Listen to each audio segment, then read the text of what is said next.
we should be live. How you feel about that? Great. Feel great about it. Always great to be live. Look, can you see the cat on the camera? Or is that off there? Is that off the screen? I don't think we can see the cat. You know, what was a fun thing that happened to me last night is I'm sitting there watching The Boys. I've been hearing a lot about The Boys. The Amazon streaming series that I'm really excited about that you have to watch.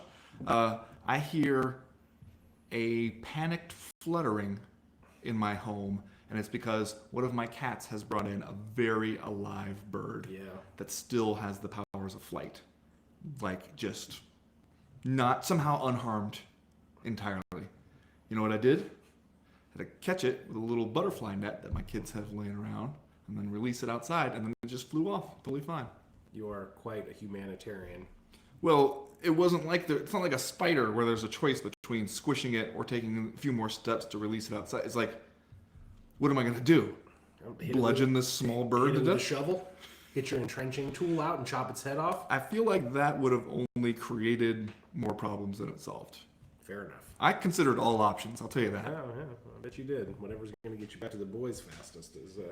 You wait until you watch The Boys. People out there watching the stream, watch The Boys, the Amazon Prime series. The Boys is a stupid name for it.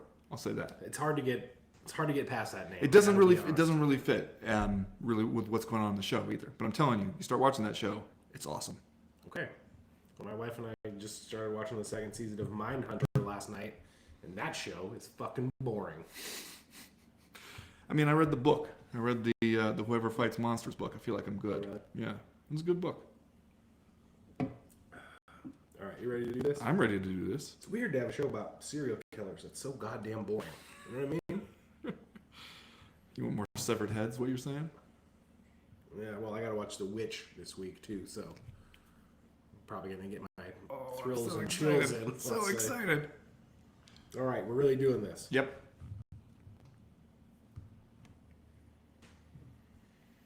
That's right. You're listening to another episode of the co-main event Mixed Martial Arts Podcast. I'm Chad Dundas. That's Ben Folks. We're both senior writers for The Athletic and MMA, and we meet here every single week to chop up all the prominent, newsworthy, and hilarious happenings in the world of mixed martial arts.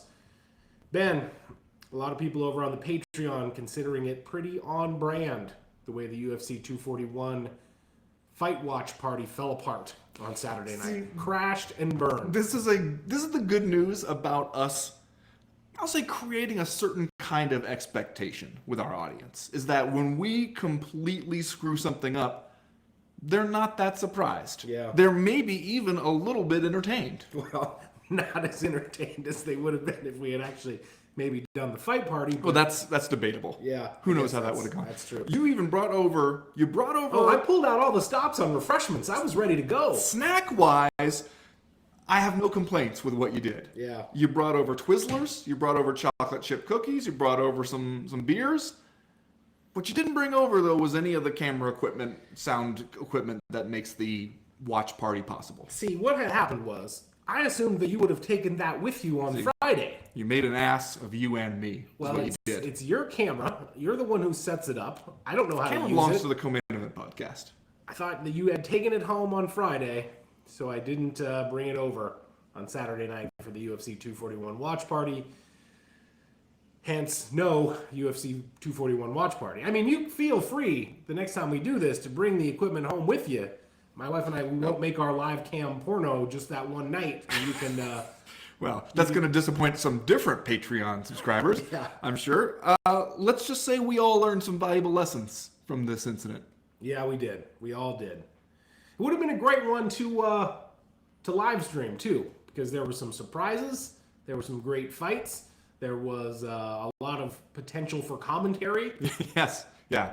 And now I guess we'll just have to save it here, such as the live commentary I most distinctly remember you making, which was during Stipe Miocic's post-fight speech, where you just kind of shook your head sadly and said, just a bunch of marbles in a blender. Yep. Well, that's like the standard Stipe Miocic post-fight interview. It sounds like somebody poured a bunch of lug nuts in a blender and put it on the Cool Whip setting or something. I don't even know. Can't understand a word that guy says, ever. Meanwhile, you got other people out here doing post-fight interviews in 3 different languages. Hey guys, a great way to look fresh and toss a little money in the CME coffers is to pick up a Cowboy Astronaut cigarettes or Dundasso t-shirt over at Cotton Bureau, available on demand all the time whenever you want them. Just go to cottonbureau.com today and pick up some CME merchandise. We got music again this week from longtime listener and friend of the show, Ras Jarbour. Did you hear from him on the episode? You can check out more over at soundcloud.com/H or STHLM Ross. Stockholm Ross. Stockholm Ross. That's the guy. Yep. See, we got a lot to talk about this week. We do. UFC 241 filled us with topics. Poured topics over the side of the boat. We got topics on top of topics. So we got 3 rounds, as usual, this week in the Co-Main Event podcast. In round number 1, what's next for the UFC heavyweight title? After Stipe Miocic finally figured out that Daniel Cormier's game plan was to block every single punch with his body and face. And in round number 2, I, for one, welcome our new overlords from the Nick Diaz army and hope that Nathan is both benevolent and merciful in his position as Supreme High Commander. And in round number 3, did y'all see when Yoel Romero pointed one way and then tried to punch Paulo Costa with his other hand like a big brother yelling, "Look out, behind you," before he steals his little brother's ice cream cone? That was some high-level Dundasso right there. All that plus Are You Fucking Kidding Me and just saying stuff. But first, like we always do about this time, let's do a little bit of listener mail. Listener mail. Whoa. Feel like you're getting revved up for The Witch, for watching The Witch with your scary voice. Wouldst thou like to live deliciously, Chad? See, I don't. You don't get it yet, but you will. I'm so excited. Please, can you just do me this favor when you are forced to watch The Witch? Because last time I checked in the voting, it is absolutely crushing Lost in Not even Translation. close. Will you please watch it at night while the lights turned off? No, I will not do that. Please do that. No, it's just number 1, doesn't fit my schedule. It's not when I watch the movies for the movie club. When do you watch the movies for the movie club? Usually in the middle of the day on Tuesday. So not at the absolute last minute. You could do it Tuesday night. I mean, we got to know during normal weeks, we got to wait till the voting's over. This week, it feels pretty safe. But there's a whole week between when the voting ends and when we talk about the I got movie. a busy life. No, you don't. It's not like I can bring my kids in there and watch The Witch with them. Wait till your kids are asleep. I'll tell you what. Set an alarm for the middle of the night. Wake up. Yeah. If it makes you feel better for me to say yes, then I will do that. Okay. But not really. All right. Absolutely not. Very excited. First question this week comes to us from Eric Everly, who writes, this is short and to the point. Eric Everly knows how to get his email on the Co-Main Event podcast. He writes, Horiguchi, period, stopped, period, 68 seconds, period, discuss. Wow, that's succinct. That's succinct. It's about a topic that we were probably not going to spend an entire round of the podcast talking about today. So that's a shrewd email from Eric Everly. This got lost in the shuffle a little bit, at least initially, Ben, because, you had UFC 241 on Saturday night. We didn't maybe know that Kyoji Horiguchi was in action over there at Ryzen. I know I woke up the next morning and saw it on my Twitter timeline, and I was flabbergasted to see that the Gooch had lost a fight to Kai Asakura at Ryzen 18 in 1 minute and 7 seconds. Knocked out he was. This is a non-title bout, yes. Right? Why? Well, I mean, you know how they do over there in the Japanese MMA promotions. Anything could happen. Could be a title fight, could be a non-title fight, could be a catchweight. Maybe 2 guys are going to show up and tag team you. Anything could happen. So he gets knocked out in 67 seconds, but he's still the champion. He's still the champion. Horiguchi personally, has called for a rematch and insists that the title be on the line. That's big of him. It's big to be like, hey, man, I'll rematch this guy who just beat me. And you know what? This time I'll even put my title on the line. Yeah, well, I mean, I guess maybe the way to think about that is that Kai Asakura is the people's champion right now. And he doesn't actually have physical possession of the belt. We're going to keep it at Horiguchi's house. Yeah. But we know that it's his, kind of. Kai can come over and use it whenever he needs it. Right, and we would have done the rematch in this instance, even if it was a title fight. So we can just think of it as being like the same thing. Like, we're going to rematch. The belt's going to be, let's say, on the line. Let's not pay too much attention to who is physically bringing the belt to the arena, as long as it gets there, and as long as the person who wins the fight is the person who goes home with it. I'm sure that's how they're going to think about it.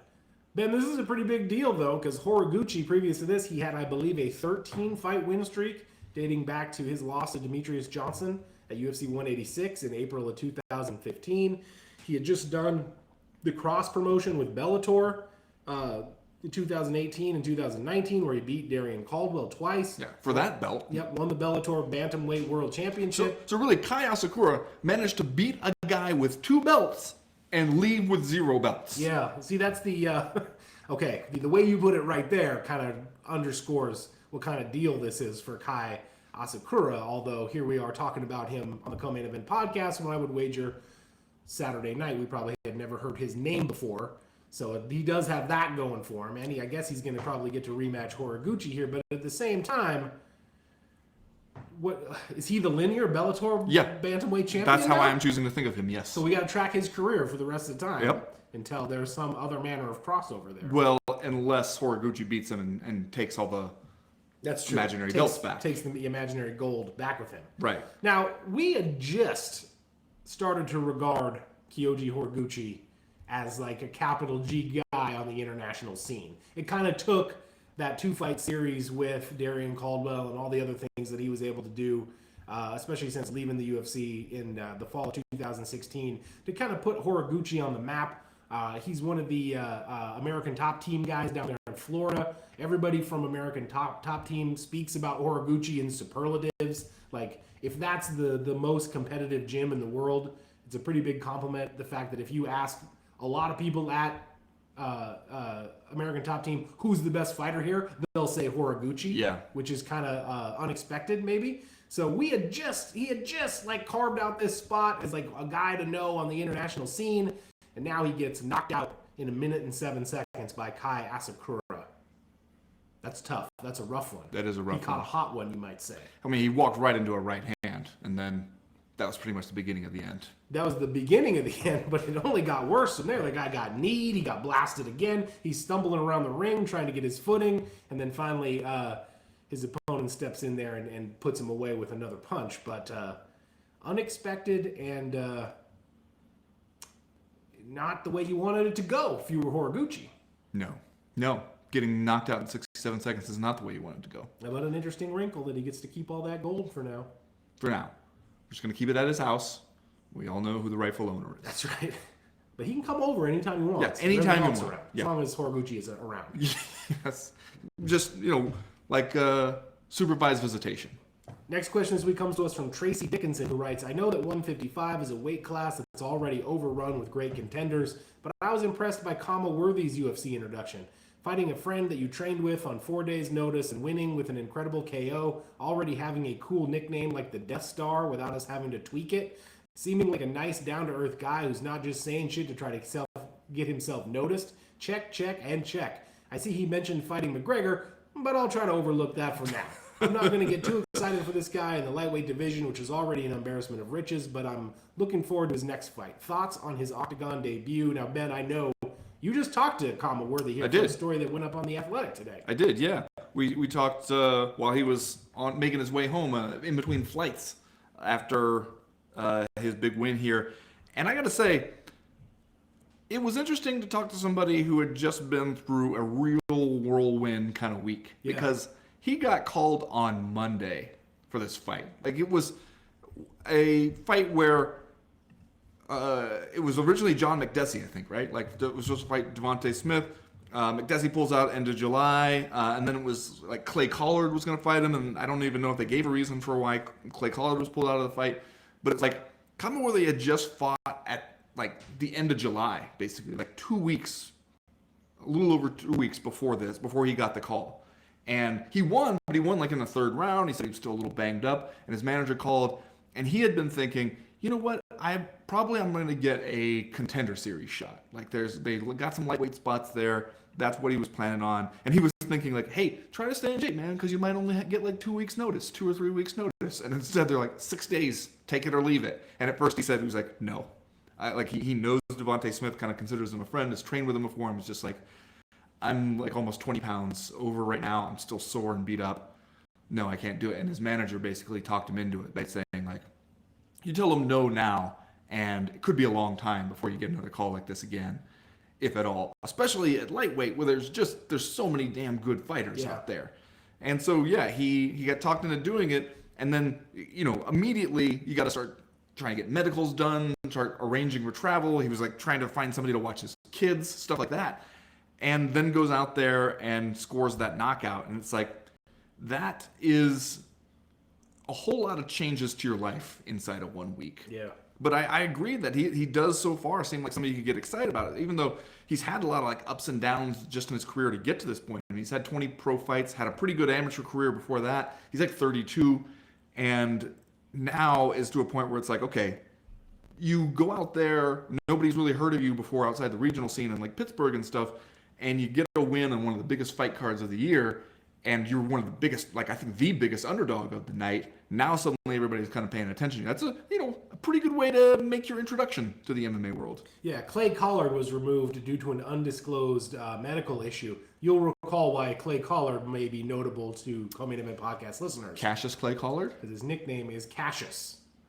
It's like if your name was Mike Wilson and your nickname was Tyson. Mike Tyson Wilson. Wilson. See, that's how I would announce it if I were up there in the ring. So this went about as well as Kama Worthy could have anticipated. Didn't have to have a lengthy fight. Scored the TKO in 4 minutes and 15 seconds. As you mentioned, Devontae Smith is a guy that he had previously had a friendship with, had a training relationship with, so maybe that's not the greatest situation in the world, but a pretty big deal for a guy to come into the UFC on 6 days' notice, not only score this win, but you got to think like, extend his life in the octagon here, his career in the octagon. So that's a pretty big week for that guy. Plus, performance of the night bonus. Yeah. So did you ask him about that? Were you like, what are you going to do with the 50 Gs? Yeah, well, I mean, what he's going to do, it seems like right now, is focus on trying to get the next fight and not blow this all and be a flash in the pan kind of thing. Yeah. But the thing that I think was, like, the Death Star as a nickname, I was thinking about it afterwards, and I was like, okay, it's a little evil. Yeah. It's not exactly the good guys, the Death Star, but it is memorable. Yeah.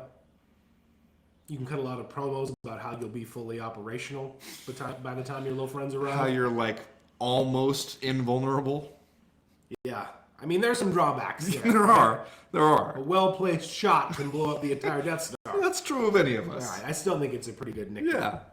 Next question this week comes to us from Jeff of Atlanta, who writes, did you guys notice Frank Trigg checking gloves, mouthpieces, and cups in the prep corner for UFC 241? I don't really have a question beyond that. Just thought it was a cool post-fight career idea. Frank Trigg has been reffing for a while. Yeah. Several years now. Yeah.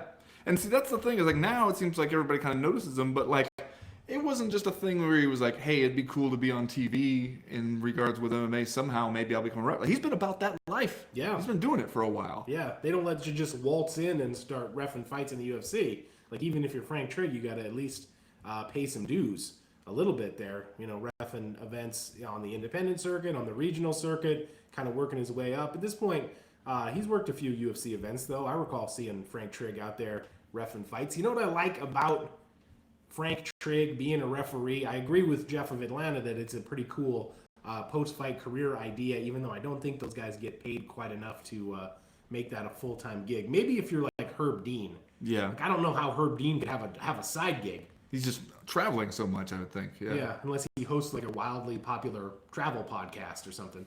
Now, I would listen to Herb Dean's travel podcast. Absolutely. The thing that I think is cool about Frank Trigg is he looks like he's having so much fun out there. Like, we talk a lot about how guys retire, fighters retire, they go back to the gym, maybe they're teaching classes, maybe they're coaching people. It keeps them close to the sport, and it's always a little bit tempting to come back, I think, if you are doing that stuff. Like, we just saw today Dan Hardy saying he's going back in the USADA testing pool with the hopes of a UFC comeback. Even with the wolf heart or whatever he's got? I guess so, yeah. Maybe he has some faith that he's going to get those medical issues sorted out.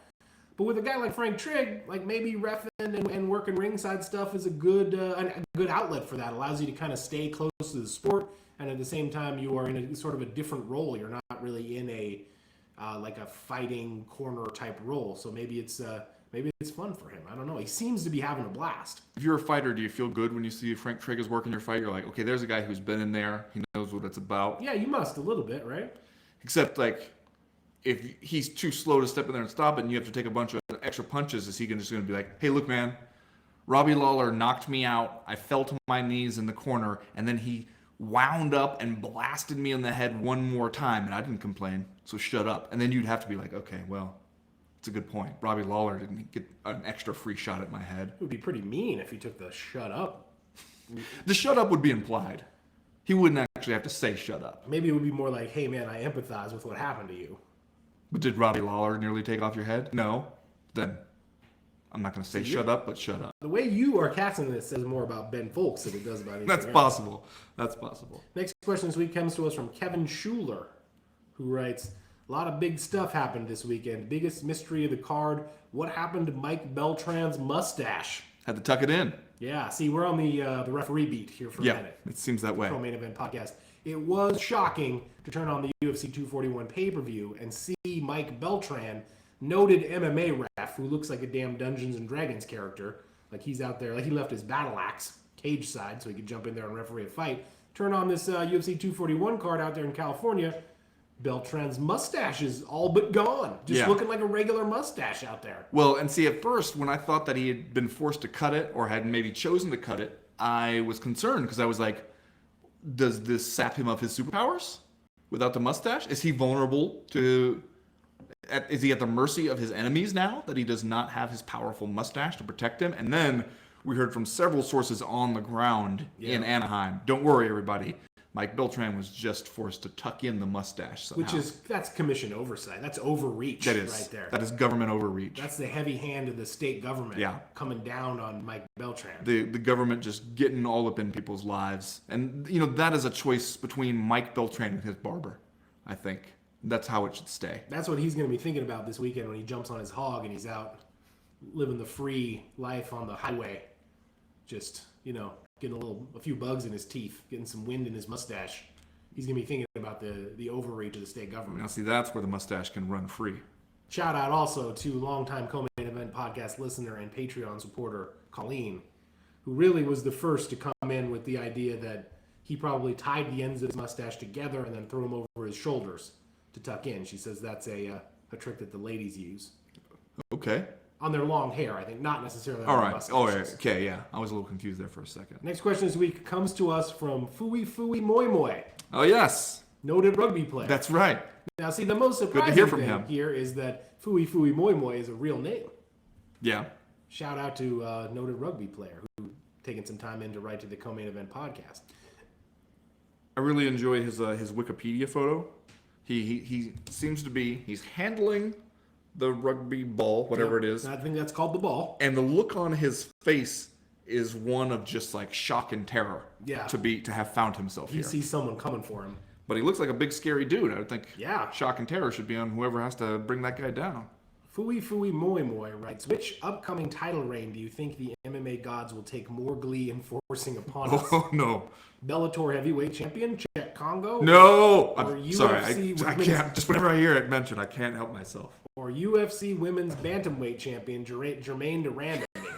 We about to get Durandamy era 2.0. I mean, what's really going on? Shit's about to get wacky, discuss, and stuff. Now, see, they just announced this also over the weekend. We had wondered what they were going to do, not only, well, frankly, in 3 different women's divisions right now in the UFC, women's featherweight, women's bantamweight, women's flyweight.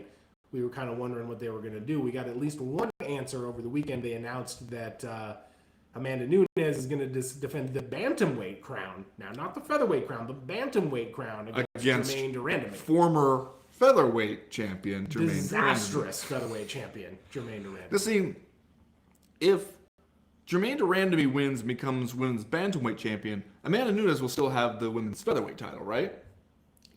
That one couldn't possibly be for both of them.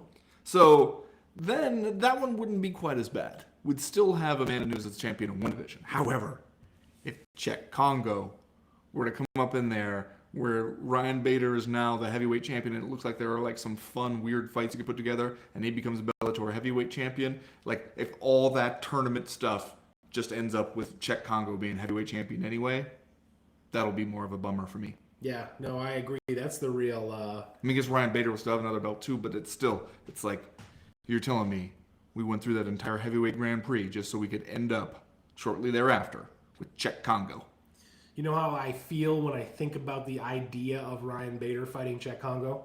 Sleepy? I feel the way Fooey Fooey Moi Moi looks in his Wikipedia picture, where things are okay now. He has the ball in his hands, but he's looking out of the frame. Something bad is coming. Yeah, he sees Something danger. bad. Danger approaches. Danger ahead. All right, last question this week from this is international soccer star Jurgen Klopp, correct? German football coach. Coach? I believe he's coach of Liverpool now. Okay. I mean, you'd think he would be busy. I mean, when something's important to you, like sending in a question to the Co-Main Event podcast, you make the time. That's true. Yeah, especially on a topic like this. Yeah. I know you've received thousands of emails. Well, I mean, let's not get crazy, Jurgen.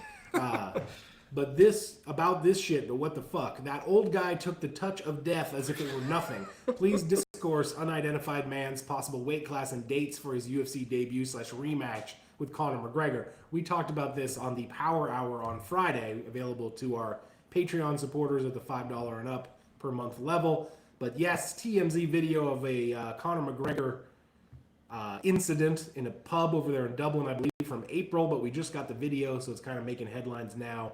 An altercation between Conor McGregor and a guy at the bar, apparently over Proper 12. It appeared that Conor McGregor, as you can imagine him doing pretty much 24 hours a day, just pouring free shots of Proper 12 for folks. We assume they're free. In the Dublin pub, this old gentleman, he's got discerning tastes. He vehemently refuses. Now, I read about this incident further in some kind of like Irish news source website, and it seemed a little tabloidish, so I don't know exactly what to make of it. It seemed like we were getting a lot of information from somebody who purported to be one of the old man's friends, maybe even a friend of a friend. Okay. But in that version of the story, what had happened was the old guy was finishing up his pint and then was going to go home.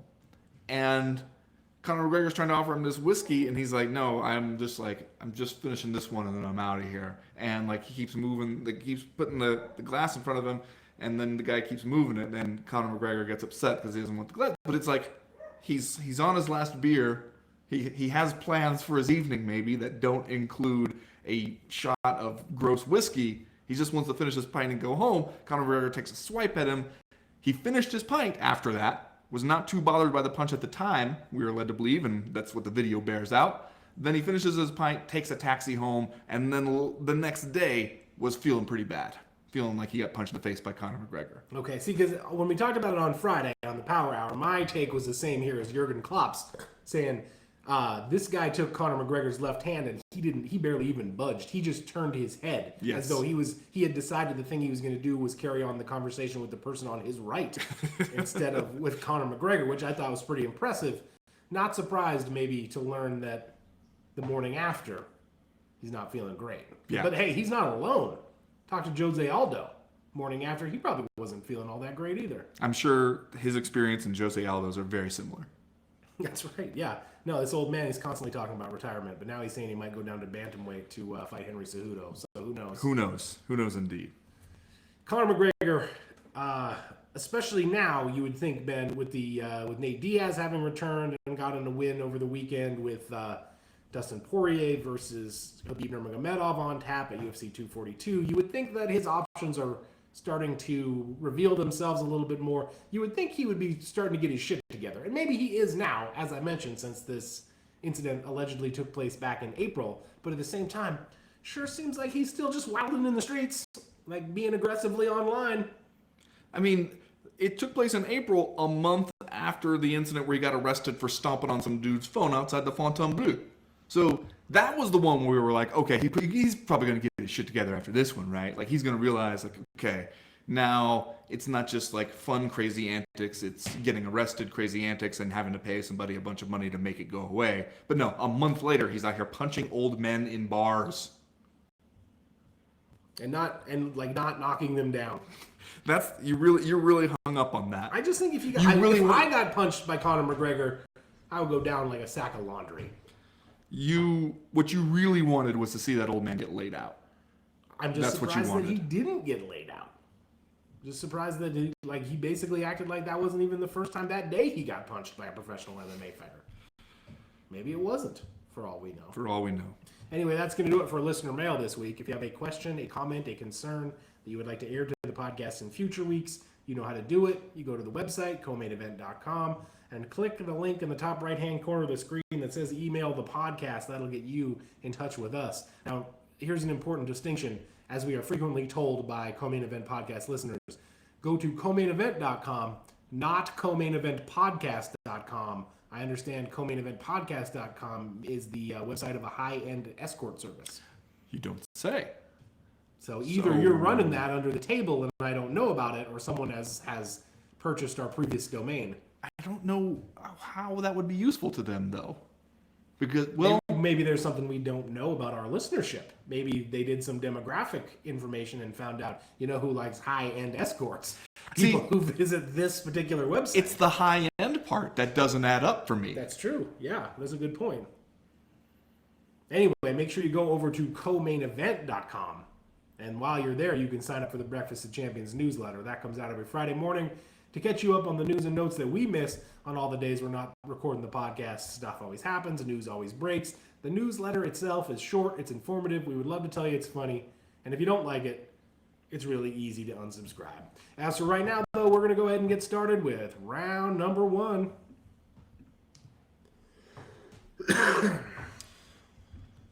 People are saying we're having bad audio here. Which is a persistent complaint since we changed over to our other thing. I don't know. The mic's not working, or that it's crackly. Crackly Maybe. would lead me to believe we got a bad patch cord. Okay. I mean, that's just my guess. Crackly probably is a connection, or this cord, which looks like it's about 30 years old. Maybe we looking to get in a new cord. How about that? That should be pretty easy to do. Probably could get a new cord. Anyway, I hope that problem cleans up. Sorts itself out? Is that what you're hoping for? Well, I don't have another cord right now.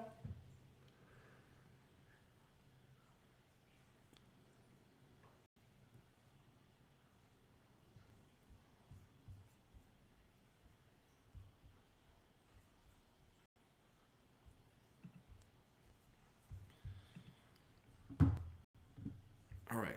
You ready for round 1? Yeah.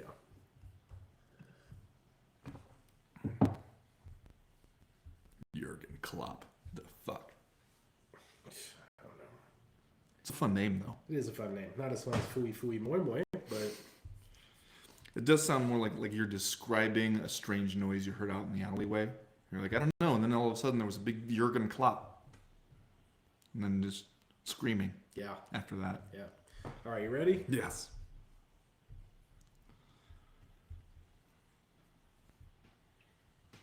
We'll ban for 3 full rounds in the main event of UFC 241 on Saturday night. It sure looked like we were steaming toward a Daniel Cormier retention, a second victory over Stipe Miocic, and we were all going to go on with the glory of the DC heavyweight title reign. But it was not to be, my friend, because Stipe Miocic comes out in the 4th. Maybe Daniel Cormier is getting a little tired. Maybe Stipe Miocic turns up the heat a little bit. Starts really digging those left hooks to the body. Ultimately, he stuns Cormier with a punch to the head, follows it up with strikes. Cormier collapses against the cage with a look on his face that seemed like he was feeling how we all were feeling. And he succumbs to a TKO 4 minutes and 9 seconds into the 4th round. Stipe Miocic, now your 2-time UFC heavyweight champion. Let's start, I guess, with Daniel Cormier, since there's a lot of stuff in the ether about him right now that we probably need to discuss before we talk a little bit about what could be next for Stipe Miocic. I couldn't, even when things were going well in this fight for Daniel Cormier, which was for 15 plus minutes, I was watching this fight and I was thinking, what is he doing? Why is his game plan here, let Stipe Miocic punch me in the face basically as many times as he wants to in order for me to, hey, admittedly punch Stipe Miocic in the face more and seemingly better. Yeah. Well, his explanation afterwards I thought made some sense because he was asked basically, why were you so cavalier about getting hit in the head here? And he was like, well, I didn't feel like I was really being affected by those punches early on. He was landing some punches, but I felt like none of them really hurt too bad. I could take them, and it was giving me the opportunity to punch him back. And this is one of the things that I think was interesting as the fight went on, because early on you saw Daniel Cormier mixing it up a little bit. He got a takedown on Stipe, he controlled him on the ground a little bit, but he also, as he started to have success landing, it seemed like he had the faster hands. Yep. When he could get into like a boxing range and just turn it into a boxing fight, he seemed like he was doing pretty well there. He was definitely winning. And in a way, it was convincing Stipe to forego some of his other weapons because he was thinking, Daniel Cormier is walking towards you with his hands down, and it looks like you can hit him. It looks like, okay, here he comes. He's not doing a whole lot defensively. I can touch this guy. And then that gives Daniel Cormier the opportunity he wants to get in there close and hit you back and hit you more.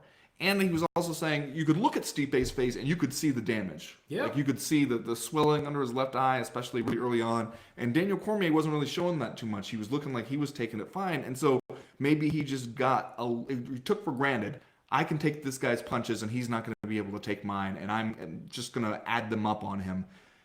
And there were a few early on, like in the first, second, even third round, there were a few punches that Cormier lands where you're going, oh, kind of surprising that Stipe's still there. And yet, I think that was the thing, is that you caught him early on in the first fight, and then this time, he was taking those punches. Yeah. And he wasn't ever really looking too hurt. Yeah. Like, I mean, he was wearing some physical damage, but he never seemed like he was really exactly reeling from the power of Daniel Cormier. And then maybe Cormier in the fourth round there is thinking, we're going to be here for the long haul, clearly. I'm not getting rid of this guy. I'm not even coming close. So maybe he takes his foot off the gas a little bit to conserve energy, thinking about the fifth round coming up. And then that's when Stipe, when he landed one or two of those left hooks to the body, and it was just like, aha! Yeah. I have found a critical opening. Yeah, it was like he'd been playing a video game and he just found the key. Yeah. Well, he said afterwards in the piece that Josh Gross did for The Athletic, where he ends up following around Stipe and his crew till 3 a.m. in the hotel where I love the part where everybody's got their champagne out and the hotel security guard keeps asking people to we can't really be doing this with champagne out in the lobby, and people are going like, yeah, but we're going to do it anyway. And at one point, like talking about the body shots, and Stipe was saying, I went back and I watched his fight with Anderson Silva at UFC 200. Or that one where he's supposed to fight John Jones. We get Anderson Silva in there at the last minute. And the one part where it seemed like Anderson Silva really hurt Daniel Cormier was with a kick to the body. I'm thinking, maybe this guy's body is more of a vulnerability than people realize. And then when he starts attacking the body and finding an opening there, and then he just kept going right back to it. And you could see that's really taking something out of Cormier. Yeah. As much as everything that you said and Daniel Cormier said makes sense about why you might try to fight Stipe Miocic that way, I kind of keep coming back to the idea that if I'm Daniel Cormier, what is the only way Stipe Miocic can beat me? Probably if he hits me with something hard and, knocks me out or finishes me via TKO. In all other ways, I should probably have the advantage. I should probably be quicker than him. I'm almost certainly going to have better wrestling than he does. It's just when I watch a fight like this, especially a fight that comes at such a pivotal moment in Daniel Cormier's career, and a fight that he basically, if he wins it, he has a lot of options, and now I think we will talk about this in a minute, but if he loses it, those options seem to diminish extremely quickly. It reminded me in spirit a lot of how I felt about Fedor Emelianenko's fight against Dan Henderson, where I was like, what's the only way Dan Henderson can beat Fedor Emelianenko? To punch him with the H-bomb. And yet Fedor Emelianenko storms out of his corner and gets into a goddamn firefight with Dan Henderson. It reminded me a little bit about that, because I was like, you keep playing to Stipe Miocic's strengths over the course of 3+ rounds, I'm not really all that shocked if he beats you. Now, I guess that said, had Cormier been able to keep going with that strategy for another 6 minutes, we'd be sitting here talking about how he took Stipe Miocic's best shots and still won the damn fight. He's up in the scorecards. So yeah, I mean, you mentioned though the options, because this is what I think is really interesting for Cormier now, and like a little bit scary. I wrote about it, my column Sunday after the fight was, you could hear it when he is talking about it in the press conference. You know, Brett Okamoto talked to him in the locker room afterwards. Everybody wants to know, like, is this going to be it? Because he talked about it before, like, hey, if I win, it would, you know, I got to be careful not to just kind of keep going the next guy until I stick around too long. And if I lose, I could probably get the rematch, but maybe I should take it as a sign that I should step away, that I don't have it anymore. And he was talking about it and not making any clear indicators here about what he was going to do next. But he did say again, where he was like, if I asked for the rematch, I think I could probably get it. But he sounded like an alcoholic being like, well, if I go to the high school reunion with the open bar, I know what's probably going to happen. And like there's a little bit of dread in his voice there. Not necessarily because I think that he's scared of getting punched in the head by Stipe again, but just because he's a little bit scared, I think, of what he might choose to do. Yeah. If given a couple weeks to think about it, because he's just like, he knows he's a competitive guy. Like, just even among super competitive people, he's a competitive person. And I'm sure it's going to bug him especially when he looks back and think, man, I was winning that fight. Yeah. And I gave him opportunities to come back and win that fight. And if I just fought a little smarter, I would have beat Stipe. And right now we're not at that 1-1. I could come back, man. I could come back. I could do it smarter and better. I could beat him. I know I could. And then I win this series. People are calling him the greatest heavyweight of all time. I win the series. Then I must be the greatest heavyweight of all time. And I ride off into the sunset. And there it is. I mean, that's got to be hard to resist. Yeah, especially for a competitor like Daniel Cormier, I would think the hardest part maybe about walking away at this juncture will be thinking that you probably still believe in your heart that you are better than Stipe Miocic, and if you had just fought a slightly different fight or had done, done things differently on one or two occasions, you probably would have won this fight. And I think that's going to probably haunt him. And whether or not that pushes him in one direction or another in terms of what he's going to do next, I have no idea. But just as a guy who has competed all his life and has been candid in the past about having fallen into depressions when he didn't have that competition in his life, I think it's going to be hard for him to walk away, especially knowing like he probably should have won that fight and maybe believing that he could win a third fight. At the same time, though, Daniel Cormier is one of these guys that has a lot of options in his life. He has got kids. He's a broadcaster for the UFC. He's a high school wrestling coach. There are other things Daniel Cormier can do to occupy his time. So while I hate to sound overly pragmatic about it, I do wonder if the biggest deciding factor in what Cormier chooses to do next will be what kind of opportunity he can get and what he can get paid for it. So I think it will largely depend on what the UFC is willing to get him and how much it is willing to pay him to do it. And then I think you have all of the concerns about family and age and everything else. But I agree with you that it's that age-old double-edged sword or catch-22 about when to walk away in fighting. Do you walk away after you had a big win when you feel like you could still do good things in the octagon? Or do you walk away after a loss that probably leaves you with a terrible taste in your mouth? Well, I think the UFC side of it is also going to depend on what do you think you can do with Stipe now. Because here he is. He's the champion. And we talked about this before. We're kind of back to square one. Yeah, it's Stipe like was a champion. It's like we just pushed the reset button on a really fun time in the UFC heavyweight division. Like it was a dream. Like we got out of the shower on the third season of Dallas, and it turned out the entire second season was a dream. Well, I mean, I think Stipe does come out of this where, all right, you saw him get knocked out, but then he comes back and he fights through a little bit of adversity here in the second fight, and he wins it, and it's a great moment for him. But then now what do you do? Because he was champion for long enough that anybody who's kind of in that conversation at all as a potential title contender, he's already beat him. Francis Ngannou is the most reasonable guy, the guy who's made the best, most recent claim for number one contender spot. But we saw that fight not too recently, or not too long ago, and it does feel like it would just be the same fight over again. I mean, you know, big guy like Francis Ngannou who hits the way he does, who knows? He could always catch you with a hot one and knock your head clean off your shoulders, but it also seems like he probably has not closed the wrestling deficiency in his game enough to make it a completely different scenario against Stipe.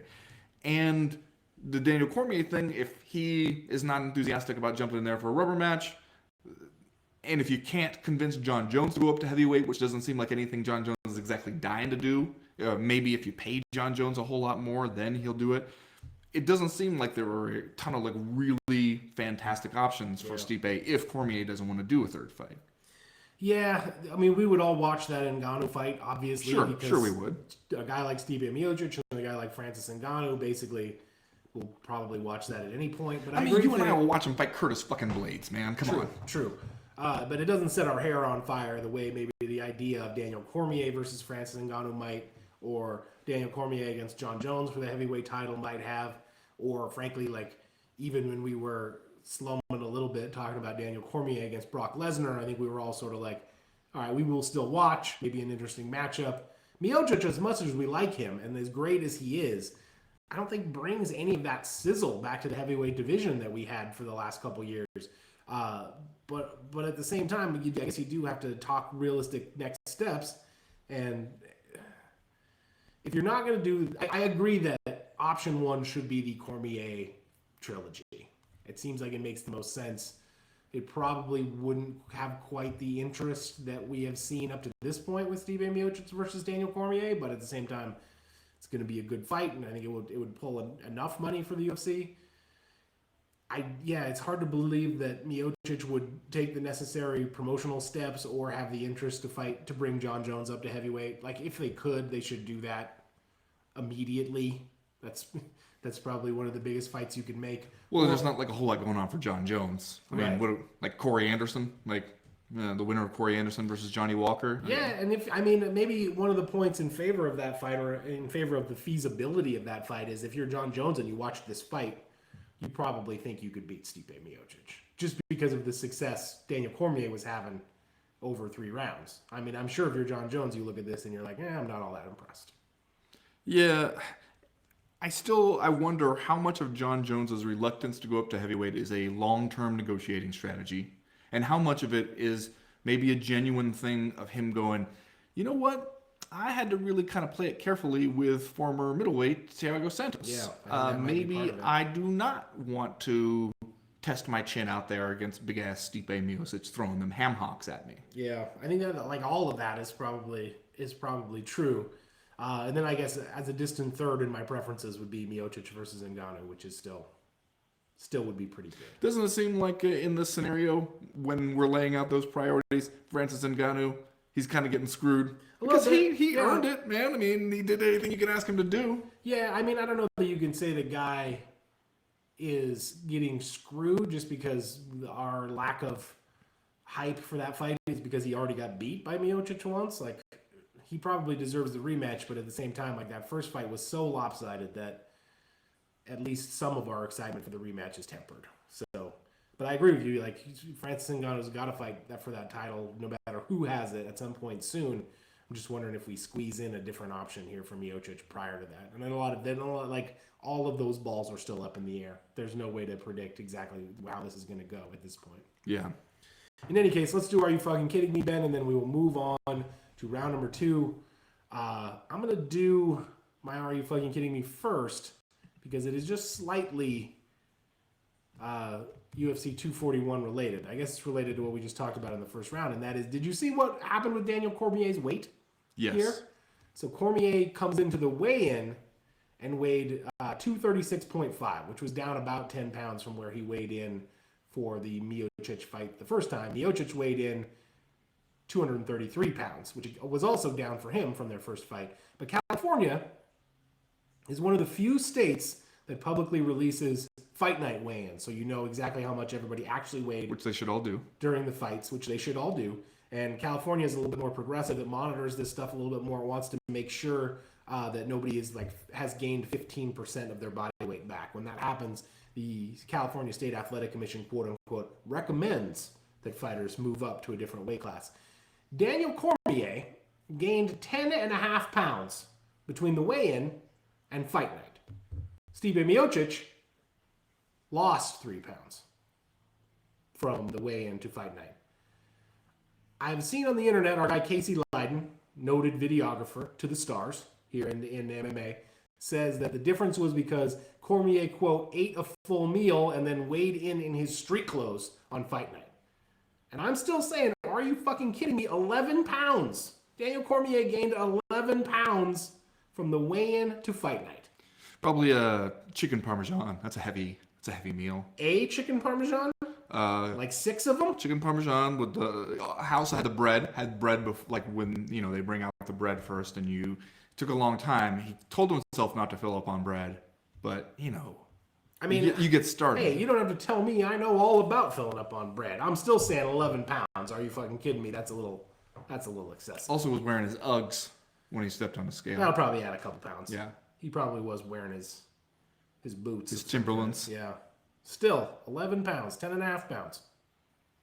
Makes me wonder what was going on there, man. What's really going on with Daniel Cormier's weight? Well, I look forward to the conspiracy theory that you kick off.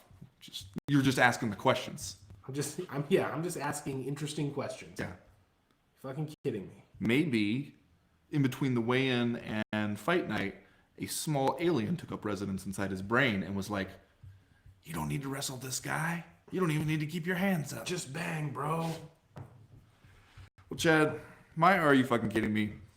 I know you noticed your dude Colby Covington in the crowd for this one. How could you not?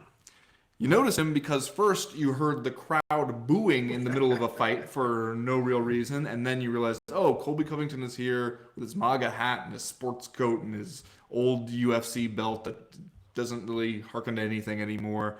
And then you get the chance of, like, Colby sucks and fuck you, Colby, and all kinds of other stuff. And according to Dana White, he had to keep going over there and telling people to stop fucking with Colby Covington. This is a quote here from MMA Junkie. "Everybody in that section kept fighting with Colby," White said at the post-fight press conference. "So security kept coming over to me like 50 times to get him out of there. And I said, no, everybody needs to start acting like fucking professionals because I don't have another seat in this entire building."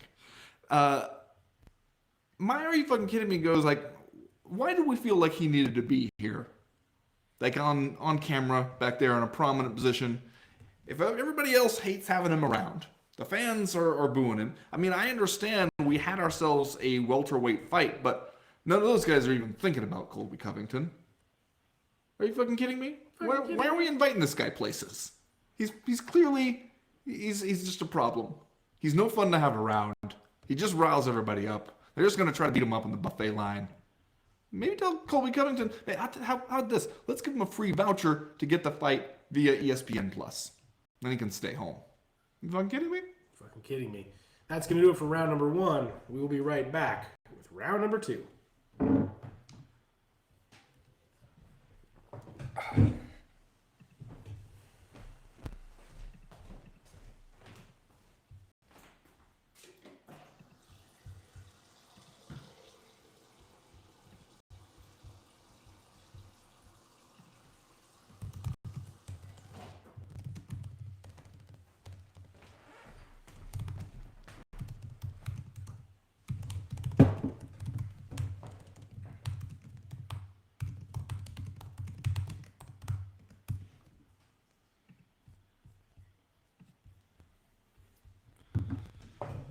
You want to do an introduction about Nate Diaz? Okay.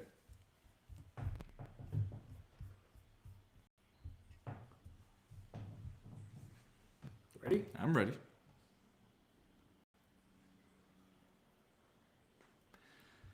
Chad, it's like Nate Diaz never left. 3 years away, comes back into the octagon. Honestly, fights may be smarter than I've ever seen him fight as far as playing to his strengths, taking away his opponent's strengths, goes out there, wins a decision over Anthony Pettis in a fight where it looked like he almost had Pettis stopped. And then, what does master of self-marketing Nate Diaz do? He picks a fight with the East Coast Miami gangster, Jorge Masvidal, because he is a gangster, but he ain't no West Coast gangster. And automatically, the entire MMA world is going, oh shit, I would watch the hell out of that fight. Yeah. I mean, pretty much just a pitch perfect night for Nate Diaz. Nate Diaz, problem solver, needle mover. seems like he's going to come back and solve all our damn problems. Yes. And not only his own problems, not only what to do at welterweight, but like, what are we going to do with Jorge Masvidal, which is something we've been talking a lot about the last few weeks, since clearly Masvidal is probably not going to get that McGregor fight that he asked for. He's probably not next up for a title shot. He has been fairly defiant about the idea of fighting Leon Edwards, who would consider to be a step back at this point. We've all been kind of wringing our hands over what to do with Gamebred. Now all of a sudden, Nate Diaz is just going to come along and show us the way. Show us the easy solution that, frankly, we should have thought of before.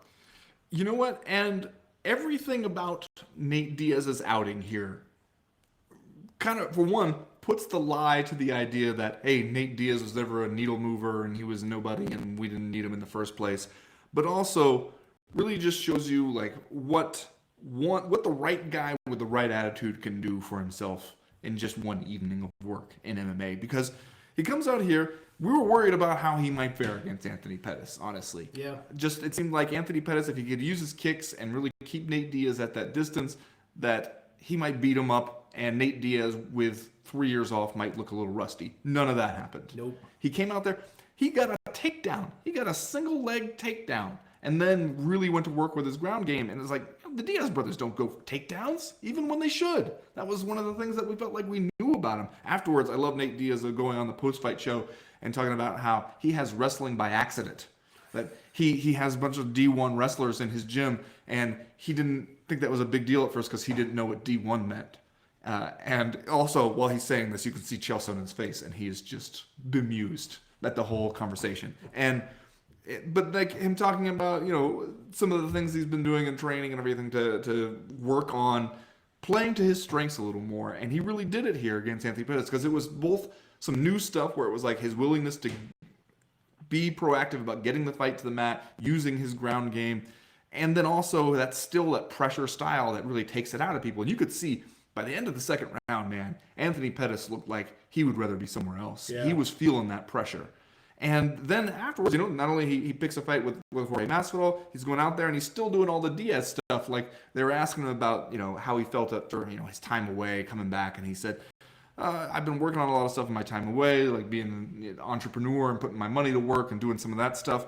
But nothing beats this feeling of coming out here and getting the job done. And people ask, do you enjoy it? And I said, hell no, of course I don't enjoy it. And that's classic Diaz stuff. He's like, it's a great feeling afterwards. Nothing else feels like that, like the joy of coming out there and knowing that you did it. But when you're doing it, you're going, what the hell am I doing this for? This is crazy. That's exactly the kind of Diazism stuff that people never get enough of.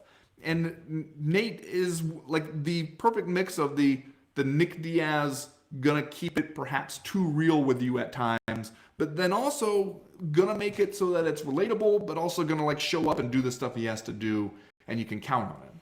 Yeah, we talked last week not only on the podcast itself, but also on the Power Hour about a couple of things regarding Nate Diaz. First of all, that in the wake of UFC 241, even the UFC had to come out and admit, okay, this guy's a star. It's hard to ignore that, especially considering the reports from inside the Honda Center in Anaheim, which basically said everybody in there was wearing some kind of Nate Diaz apparel. And that they all seemed to spark up all at once when Nate Diaz made his walkout. Which, hey man, that's a good scene if you can craft it, I guess.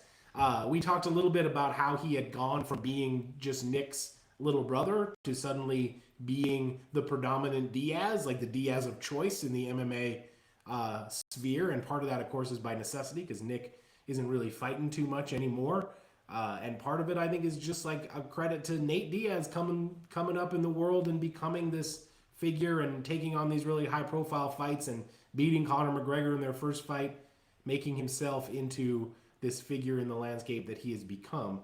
And that is, by the way, now just even further over the top in the wake of UFC 241. The other thing that we had talked about was the Diaz brothers have this uncanny ability to sucker everyone they fight into a Diaz brothers style of fight. It's almost like there's no other option. It's almost like you can't avoid fighting the Diaz brothers in a style of fight that caters to them. And that kind of happened to Anthony Pettis here because he started out pretty hot. He started out looking like it was going to be his night. I think midway through the first, he suffered a foot injury, and that foot was nasty. Well, suffered a foot injury kind of from Nate Diaz checking a kick, which Yeah. is another thing that Diaz's haven't always even bothered to care about.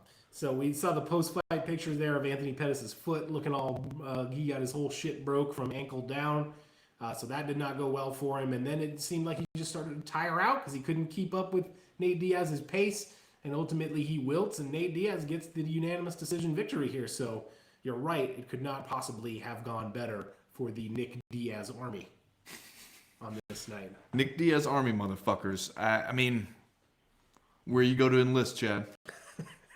I know a lot of people are going to be signing up. A lot of people are going to be asking where they can go talk to their recruiter. I think that what you have to do is, while the Joe Rogan podcast is playing, you just shout at your screen, Nick Diaz Army, motherfucker, and then you're a private. And that's it. You've made a commitment. Yeah. Here's my question.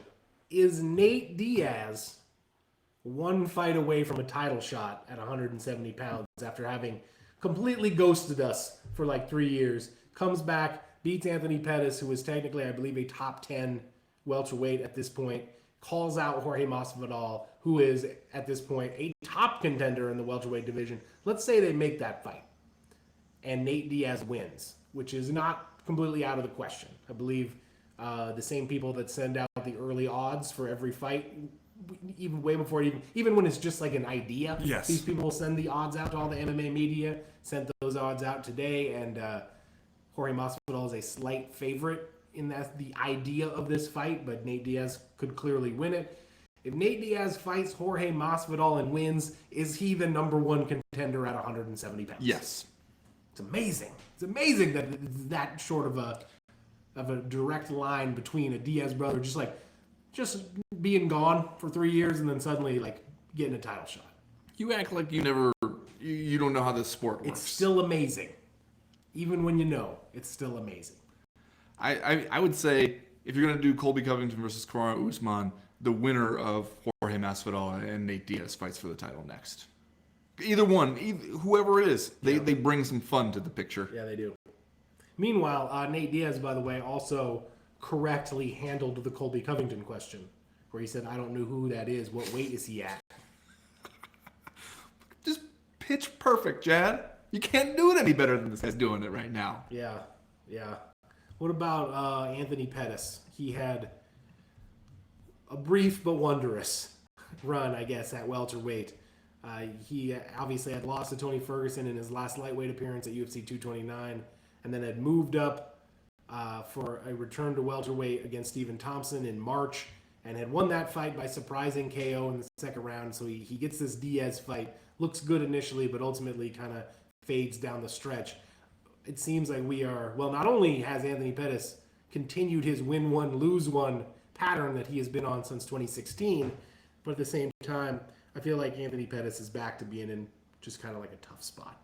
Yeah, he is. And I don't know exactly what you do with him now, but the way you phrased his welterweight ranking sounded like you weren't totally buying it to begin with. Well, I mean, I just got one win. Right? I know. And that one was, kind of one good moment that he had in a fight. Yeah. Do you think we get a Anthony Pettis going back down to lightweight situation?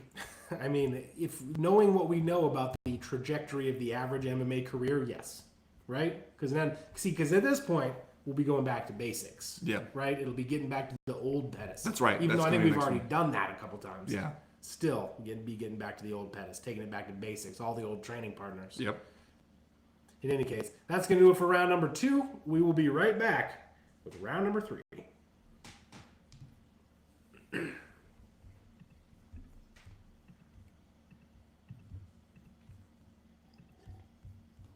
Oh, no. It's fine. Don't worry. I spilled water on myself and narrowly missed the laptop. It's fine. Great. Don't worry, Good. everybody. I was really concerned there for a minute.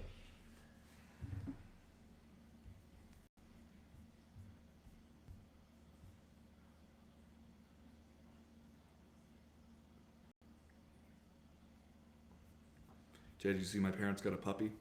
No, I didn't. My mom's sending me nonstop pictures and videos of said puppy. Oh. It's a He's a Labradoodle. pig. He's eating a pig.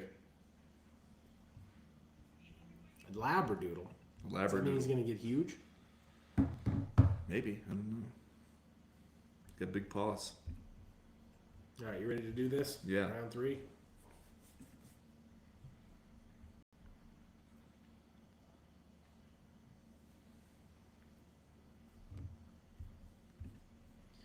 Well, Ben, while the co-main event and main event of UFC 241 were both terrific, I think we got to give a special shout out to Paulo Costa and Yoel Romero, which was far and away the funnest fight on the UFC 241 card.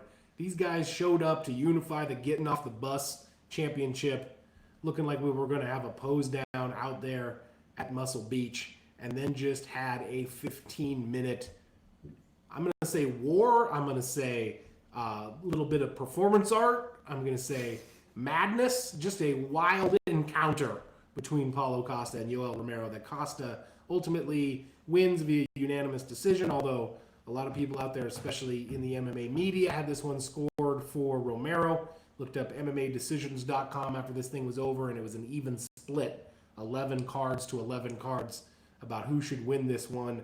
I'm just going to start here, man. What's your favorite moment of Costa versus Romero at UFC 241? Well, my favorite moment might be how much you enjoyed this fight as you were sitting on the couch next to It's me. like my favorite thing. One of my favorite things that I've ever seen. I think we were maybe 4 minutes into the first round, and you said, "This is the greatest fight I've ever seen." Well, yeah, that's when Yoel Romero got knocked down, jumped up, and then pointed one way to try to get Paulo Costa to look and Yes. tried to hit him with the other hand. Yeah. I was like, you got me.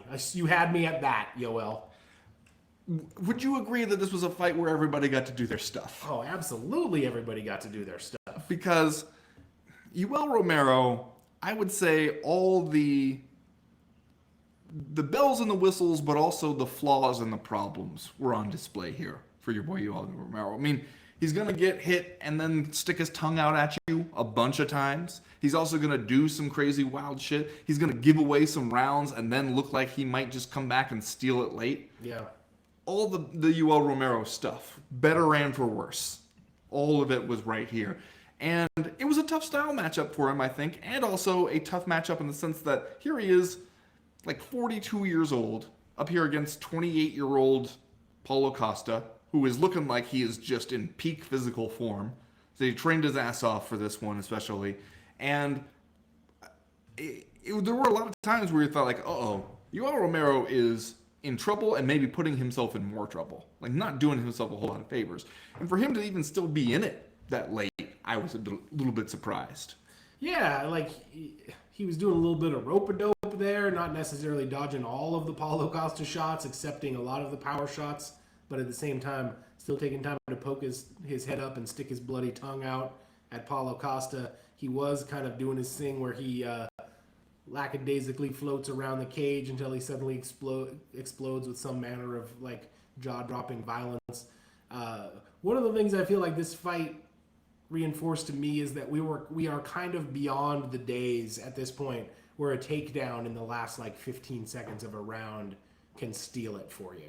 Because like that used to be like a game planning mainstay that you would try to catch a takedown right at the end of the round to try to sway the judges. And at this point, it kind of seems like everybody's MMA IQ is up enough where that if you're going to try to steal a round with a takedown, it has to come with like at least a minute left. Because Romero he finished the second and the third, I believe, in this fight with a takedown. He got a nice double leg and then a nice inside trip on Paulo Costa, and neither of them seemed to do the trick on the judges' cards.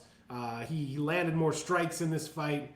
I guess it just seemed like Paulo Costa was the aggressor most of the time here, and he was maybe landing the more significant blows to Yoel Romero. But like it was very even. It was a very close fight, a very difficult fight to score, and a fight that was just a lot of fun to watch. Yeah, I mean, I don't think anybody could have been too mad either way that one went, right? Yeah, I mean, it certainly couldn't have been a robbery. Right. And like since the judges were so uniform, it was also like we were going to accept this one, even if we thought Yoel Romero should have got the nod.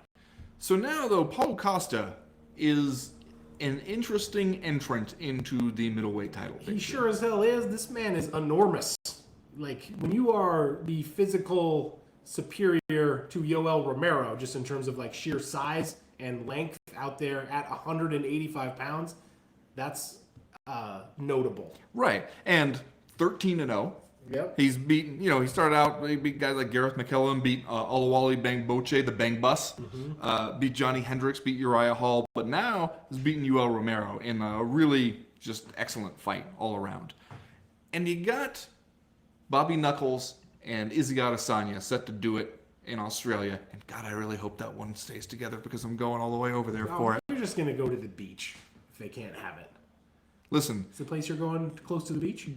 we don't want to see what's going to happen to me if they don't have this fight by the That's time I true. get all the way over there. We might never get you back. I will go into a personal and professional tailspin from which I may never recover. So we're going to just act as if that fight cannot possibly fall apart.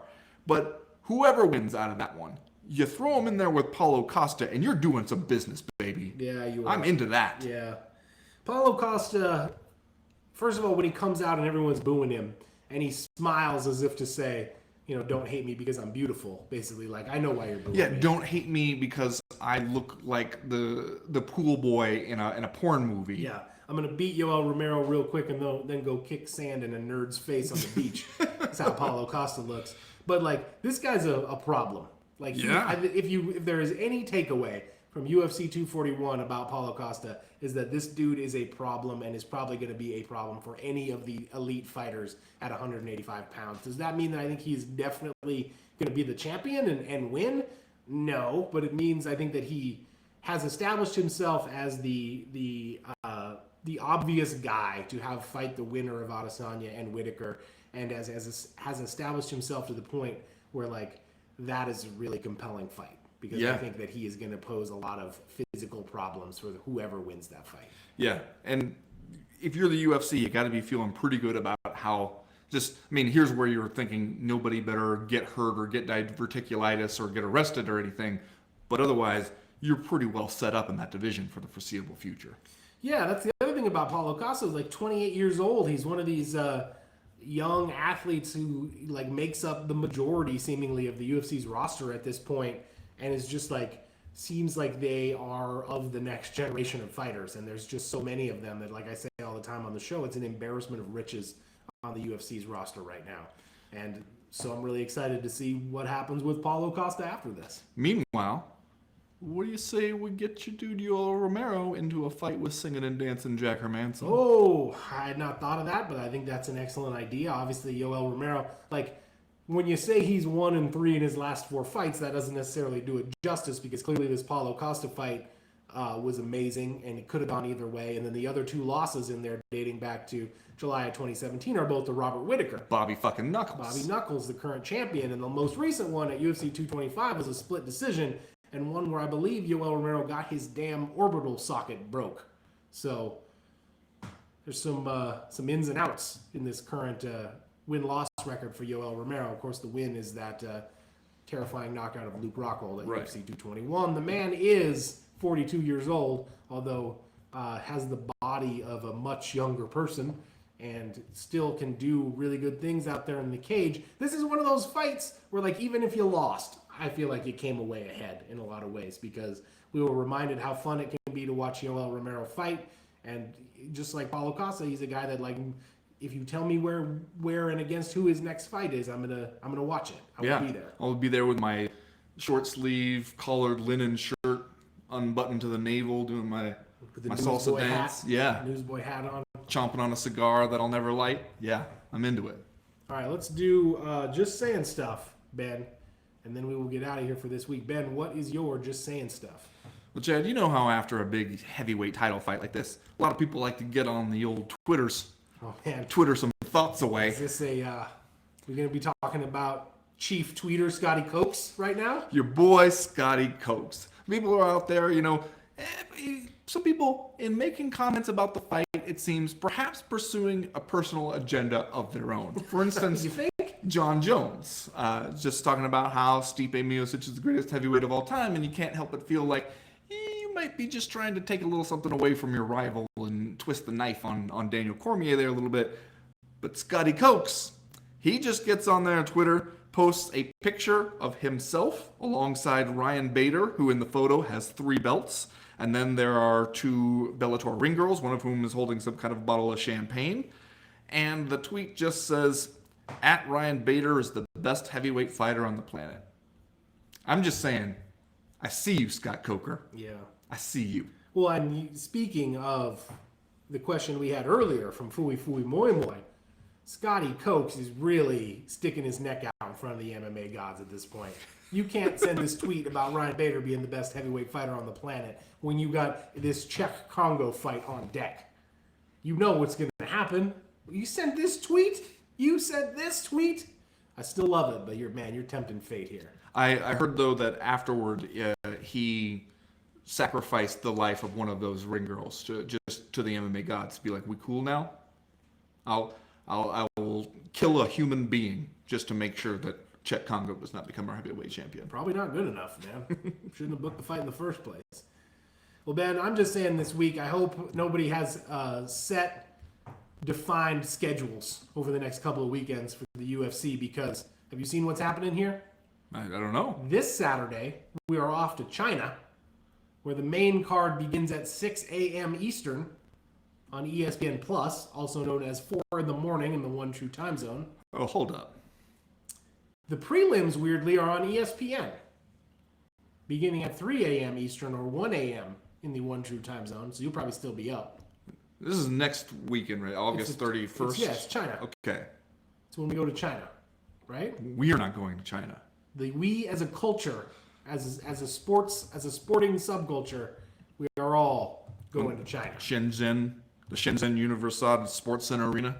Yeah, that's correct. Granddaddy of them We all. will all be there in spirit. I will not be there in viewership or spirit or any way. Yeah, this is August 31st, UFC on ESPN plus 15. The week after that, Ben, is UFC 242.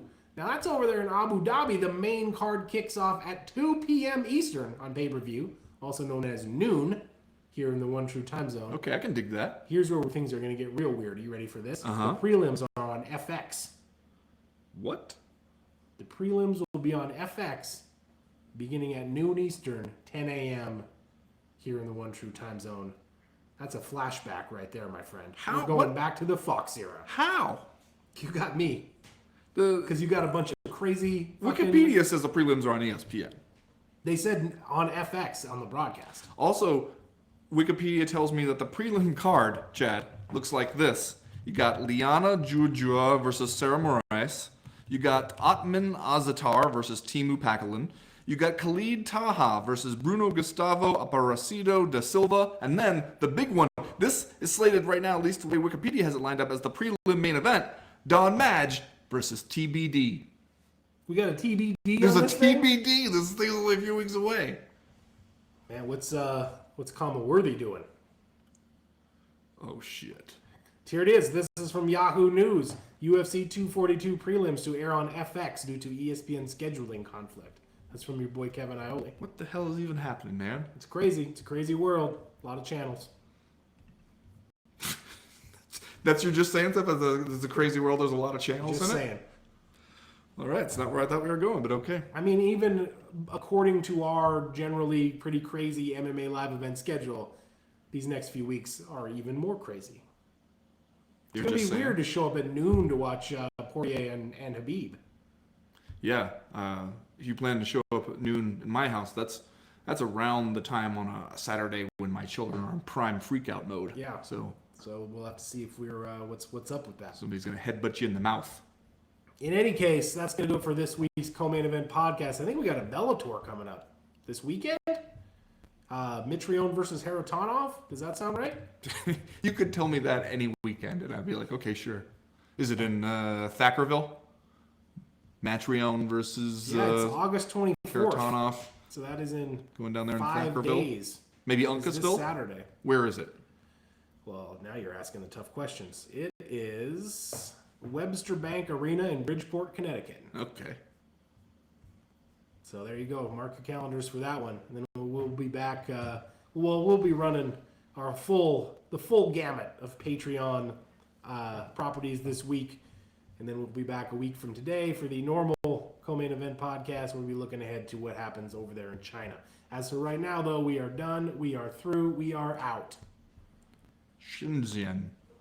Now, there's been a lot of stories in the news lately about civil unrest over there. Well, in Hong Kong, yeah. Is all that taken care of? Are we good to go? No, I don't think it's taken care of. Can get taken care of? Are we still having the UFC? Do you want me to just let you know when it's taken care of? Yes. Shoot me an email. I'll just taken care You'll of. get a text and it'll just be like BT Dub, China unrest taken care of. Like, that'll be ominous. Yeah. Way to solve the crisis in the Middle East there, Yeah. guy. Well, that's it for us in the streaming. Get the sense maybe not everything is going exactly the way we want it to now that we have to move from Google Hangouts to the new streaming They really options. fucked us by getting They rid of really Google did fuck Hangouts. us. But you know what? I'm gonna see what I can do playing around with it this week and see if we can get it dialed in. Maybe even get a new cord. Who the hell knows? Maybe I want to live in the world where all our problems can just be solved by getting a new cord. Yeah, man. Get a new patch cord. Yeah. Take the tape out and blow in it.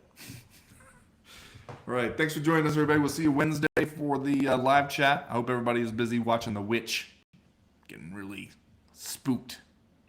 Huh? With the lights off. You know what I'm talking about.